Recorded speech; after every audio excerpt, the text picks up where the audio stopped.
Boa noite, telespectadores. Estamos de volta com o nosso Plantão Unimed. Hoje, conversando com o Dr. Marcelo Bitello, que é médico infectologista, cooperado Unimed, que neste programa vai nos falar sobre o coronavírus, que é o assunto do momento e que tem trazido muitas dúvidas e até uma histeria, digamos assim, entre a população, porque todos ficam realmente com muito medo por causa da falta de informações precisas. E a gente sabe que a informação é o melhor meio de prevenção. Então, a gente veio conversar com ele para saber, doutor Marcelo, o que é mito, o que é realidade, né, com o que devemos nos preocupar ou não, e como é que é, né, essa questão do coronavírus. Tem tantas dúvidas aí, não é? Tanto é que hoje, né, nós, colegas cooperados, vamos ter uma aula sobre o coronavírus aqui ministrada pelo Dr. Marcelo Bitello.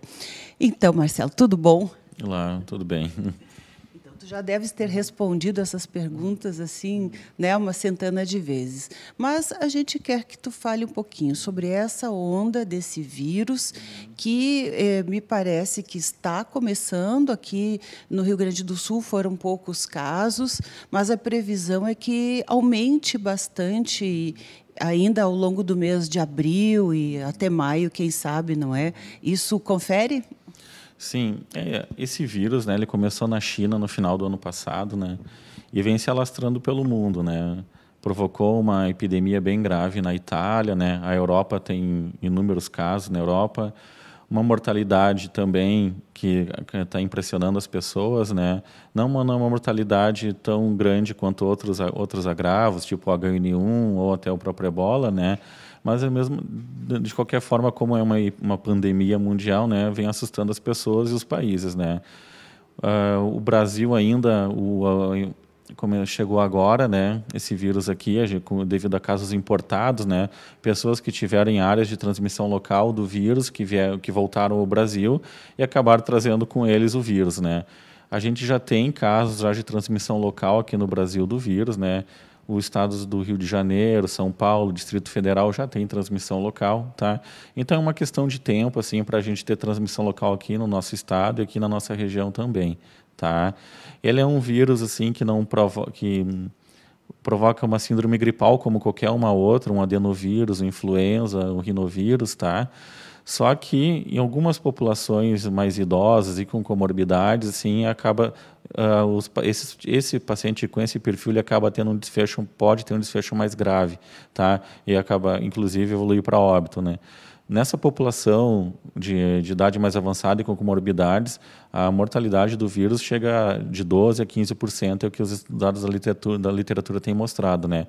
Até então, a mortalidade causada pelo coronavírus no mundo está girando em torno de 3% a 4% de mortalidade.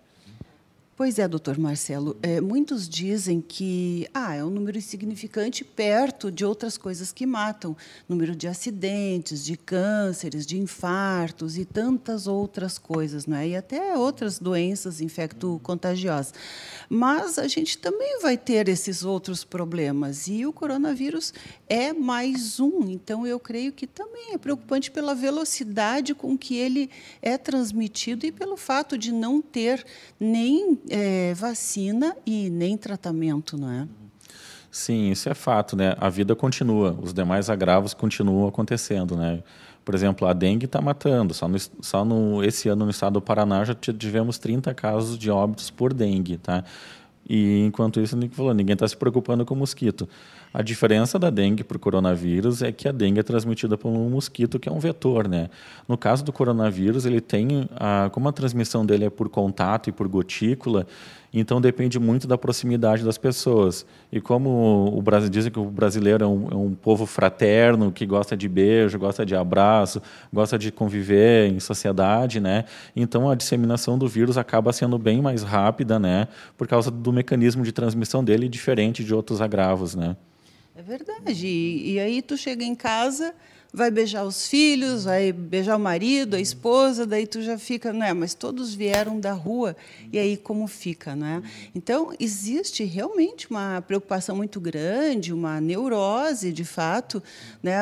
Para não encostar em nada, e as pessoas ficam pensando, tá, mas e o trinco da fechadura? né? E outras tantas coisas que a gente toca, não é? Como é que fica? Então, o que fazer, doutor Marcelo? Quais são as recomendações nestes casos de higienização ou de cuidados pessoais que ajudariam a pessoa a não se contaminar e com isso, obviamente, contaminar, né, as demais pessoas? Trazer para a própria família, não é? Para o ambiente de trabalho, enfim. A gente tem que trabalhar muito na prevenção. Como ela é uma transmissão por gotícula e contato, né? Então tem toda essa questão assim, evitar compartilhar talheres. Tem a questão do hábito do gaúcho, né, de compartilhar uma cuia de chimarrão. Então, recomendado nessa fase, se for tomar chimarrão, cada um ter a sua própria cuia, né, não compartilhar. Então, o comércio aí das cuias agora vai faturar. Com certeza.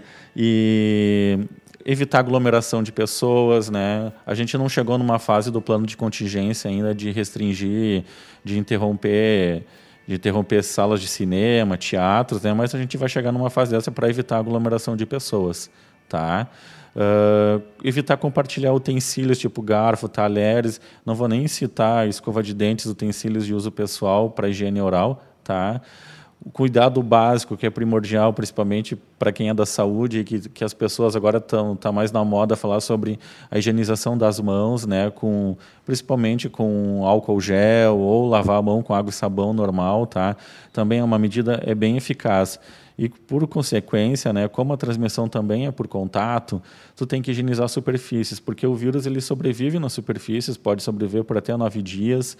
Então, se alguém espirrou e tossiu e tem um vírus, que não é só o coronavírus, pode ser qualquer outro vírus, se uma pessoa vai ali desavisada, toca naquela superfície, usando o exemplo da maçaneta, e depois, sem perceber, a pessoa leva a mão, a boca, o nariz, ela pode se contaminar com aquele vírus que estava ali naquela secreção, tá? Então, a gente tem que sempre procurar higienizar as superfícies. Essas superfícies que são mais frequentemente tocadas, por exemplo, quem mora em edifício, que tem a botoeira do elevador, tem as maçanetas, tem os corrimões de escada, tá? Eles têm que estar sendo constantemente higienizados, né? E a higienização dessas superfícies, elas podem ocorrer com o próprio álcool, né? Ou qualquer produto saneante, assim, para uso domiciliar mesmo, pode ser utilizado para eliminar as partículas de vírus e bactérias que podem conter nessas superfícies.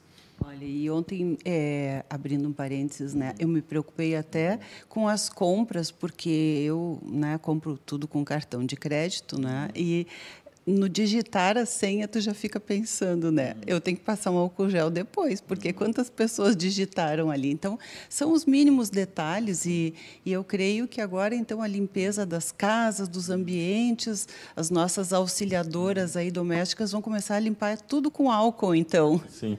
São cuidados que sempre deveriam ter existido, né?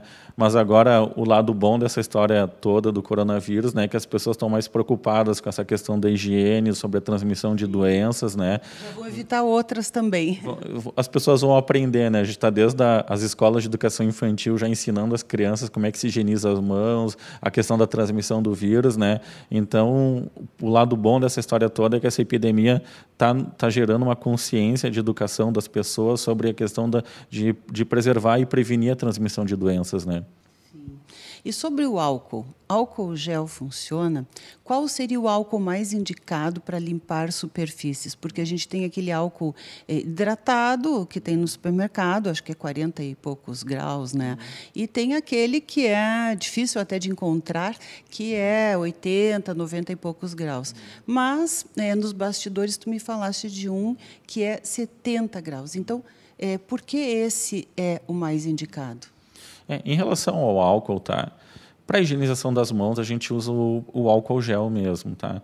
E esse álcool gel ele vai ter uma concentração em torno de 70%, 75% da concentração de álcool, né?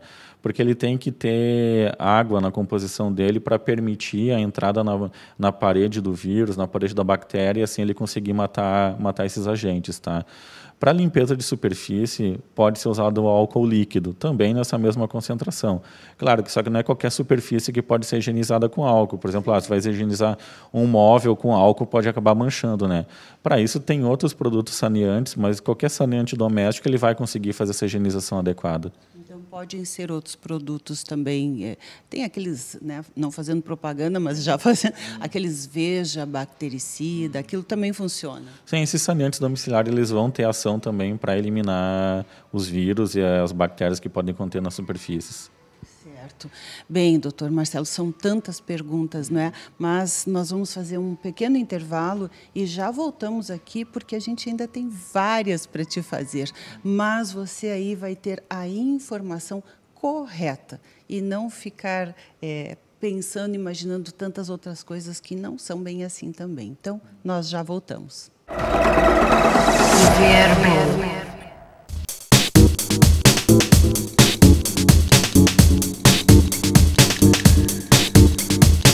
Estamos de volta e continuamos a falar em coronavírus. Estamos aqui na Unimed Vale dos Sinos conversando com o Dr. Marcelo Bitello, que é médico infectologista e está ministrando aulas aos médicos cooperados, informações à comunidade. E nós estamos batendo esse papo aqui com ele. No primeiro bloco já fizemos inúmeras perguntas, que são dúvidas, né, corriqueiras. E agora tem muitas outras ainda, Dr. Marcelo, que as pessoas se perguntam. Hoje ainda uma pessoa me disse, tá, mas eu gosto de sair à tardinha e caminhar ao ar livre. Eu tenho que usar máscara para isso? A utilização da máscara é um ponto importante assim, para a gente trazer para o público entender sobre a questão da máscara. A máscara ela é um EPI, que a gente chama de um equipamento de proteção individual, né? A gente não chegou num ponto assim de uma histeria das pessoas ter que estar saindo na rua de máscara, tá? E a gente também não chegou num ponto do plano de contingência do Estado, né, para a contenção do surto, a questão de limitar a locomoção das pessoas, tá? Em relação à máscara, a pessoa que está saudável, ela não necessita utilizar máscara. É somente a pessoa doente que tem que usar máscara. A pessoa que está com sintoma, que está com tosse, com espirro, com febre, com dor de garganta, essa pessoa, para se deslocar no público, fora de casa, ela tem que utilizar a máscara. E, nesse caso, a máscara que tem que ser utilizada é a máscara cirúrgica. A pessoa não tem indicação de usar aquela outra máscara, conhecida como bico de pato, tá? Essa máscara não tem indicação do paciente doente utilizar. Tá? Até ela tem um custo mais elevado, inclusive, tá? Então ela é um EPI, que uma máscara está restrita mais ao próprio profissional de saúde mesmo. Um equipamento de proteção individual. Tá, isso mesmo, tá? Então o paciente doente tem que usar máscara. O paciente sadio, quem não tem sintoma, não é para usar máscara de forma indiscriminada. Tá?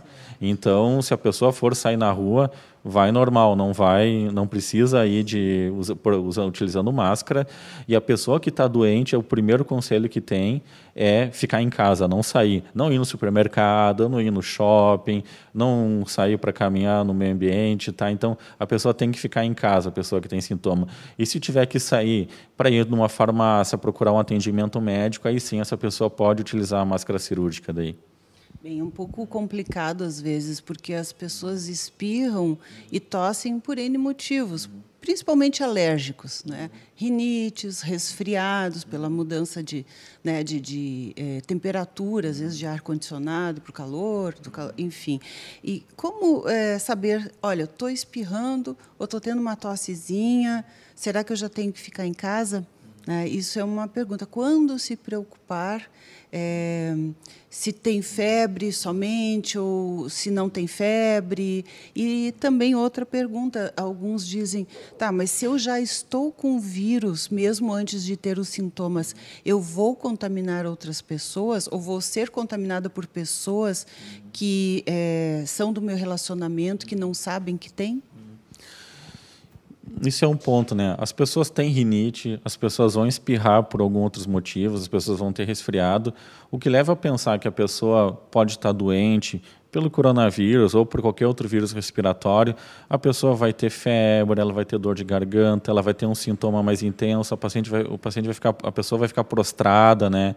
Vai perder o apetite, né? Então esse paciente é um indício que ele realmente tem uma doença mais sistêmica cometendo ele. Aquela pessoa que só tem a rinite alérgica, que só provoca espirro e tosse eventual, esse não precisa se preocupar. A única coisa que ele tem que se preocupar é que ao tossir, ao espirrar, ele tem que praticar a etiqueta da tosse e do espirro, né? Em que ele tem que levar a boca, o cotovelo, né? A articulação do cotovelo para tossir e espirrar, para ele não levar as mãos, né? Porque assim ele acaba contaminando as mãos com a secreção dele e assim ele pode contaminar o ambiente, tá? Vai lá abrir uma porta, principalmente, né, nos banheiros de restaurantes, enfim, né? Então, olha, gente, ó, espirrar aqui no cotovelo, não assim, né? Porque daí espirra assim, já dá, cumprimenta alguém, pega, é complicado. Então, isso é uma maneira, né? E as pessoas têm que treinar um pouquinho, porque é uma coisa meio automática, não é, Marcelo? Isso, e da mesma forma, quando procurar o atendimento médico, é uma dúvida que as pessoas têm. Porque se a pessoa procurar atendimento médico hoje, no primeiro espirro, a gente vai lotar as emergências, os pronto-atendimentos, e com pessoas que sim, que estão doentes, estão transmitindo o vírus, que pode ser o corona ou pode ser qualquer outro vírus, e tem outras doenças, né? Então, até aumenta o risco indo para uma emergência se não é algo mais sério, né? Isso mesmo. Então, hoje o que a gente está recomendando às pessoas, quando procurar atendimento médico numa emergência, é a pessoa que está com uma febre que está persistindo há mais de 48 horas, um paciente que está muito prostrado, que está muito abatido, ou que está sentindo muita falta de ar, está com dor para respirar. Esse paciente tem que procurar atendimento médico. Esses sintomas leves, só de tosse, dor de garganta, sem uma febre persistente, o paciente, se ele tem um médico que a gente chama um médico assistente, um médico que já acompanha ele em consultório, ele pode agendar uma consulta, ou aqui na Unimed agendar uma consulta no pleno com um clínico, né, para ser avaliado, sim, sem se expor ao risco de contrair outra doença que ele não tem. Vai numa emergência e acaba daí contraindo, né? Bem, por que o coronavírus mata? O que acontece que provoca a morte da pessoa? Qual é o principal fator? A principal complicação do coronavírus hoje é uma pneumonia, né? E em pacientes com comorbidades, pacientes idosos, né, podem desenvolver casos mais graves, uma pneumonia grave que provoca uma resposta inflamatória no organismo e no pulmão principalmente, e o paciente não consegue fazer que eu chamo a troca gasosa, ele não consegue pegar o oxigênio do ambiente e botar para dentro do sangue dele. Os idosos são um pouco mais debilitados, a imunidade já não é a mesma, isso? Essa cepa do coronavírus, do que provoca o Covid-19, né, ela tem essa predisposição para pacientes idosos com mais comorbidades, né? E o outro problema do coronavírus é que ele não tem tratamento específico, né? Não, diferente da influenza, que a gente tem um recurso terapêutico do Tamiflu, no caso do Covid-19 não tem tratamento específico atualmente. Não adianta tomar Tamiflu. Pro Covid-19 não adianta Tamiflu, tá? Então, como não tem tratamento específico, a gente trata o suporte, dá suporte para o paciente. A gente vai tratar o sintoma.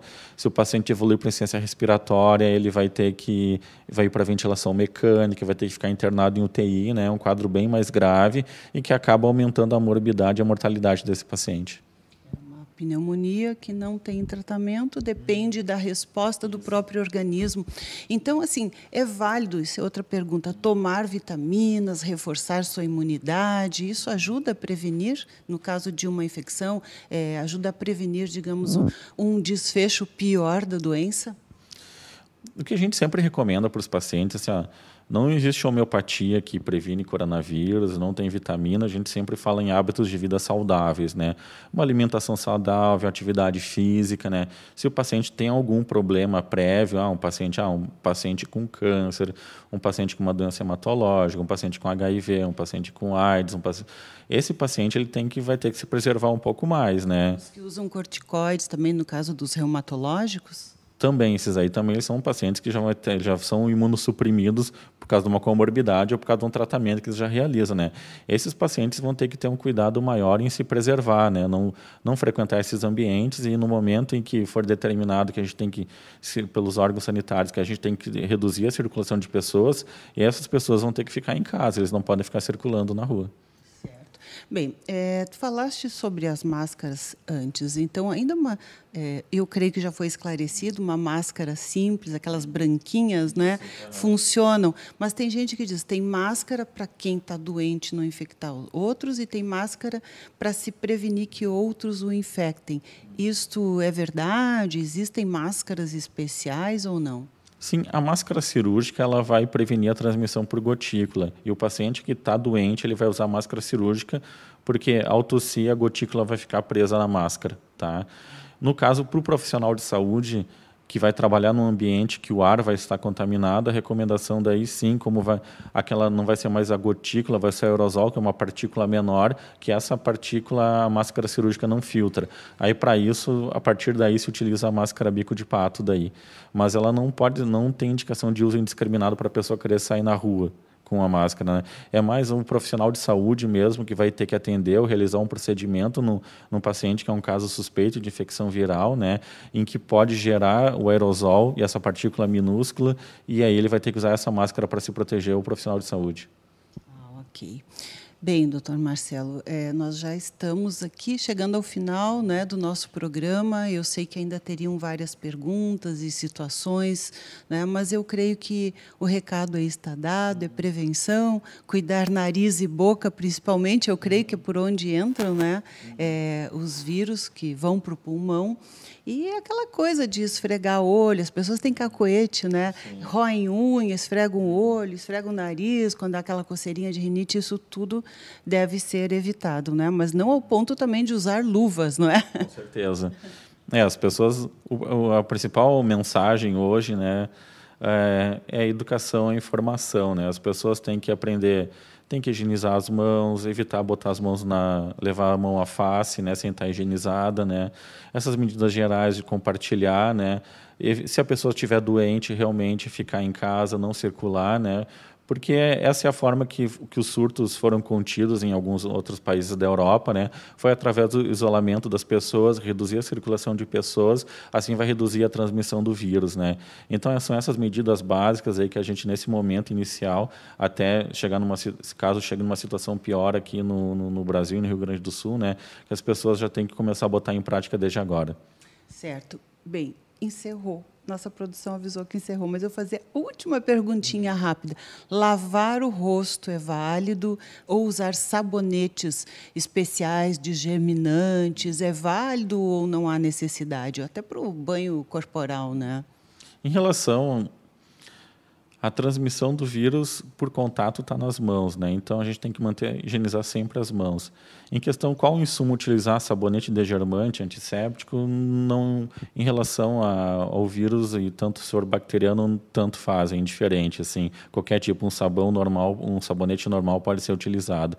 Em questão a lavar o rosto também, não tem nenhuma restrição, desde que a mão tenha sido higienizada antes de lavar o rosto. Certo. Primeiro a mão, depois o rosto, né? Gente, a gente deixa para você, então, todas essas informações. Amanhã teremos a nossa reprise às 10 horas, depois o programa estará no YouTube também. Muito obrigada, doutor Marcelo, por todas as informações aí. E, né, queremos ainda bater mais um papo mais adiante aí, né, para ver como estão indo as coisas. Muito obrigada. De nada.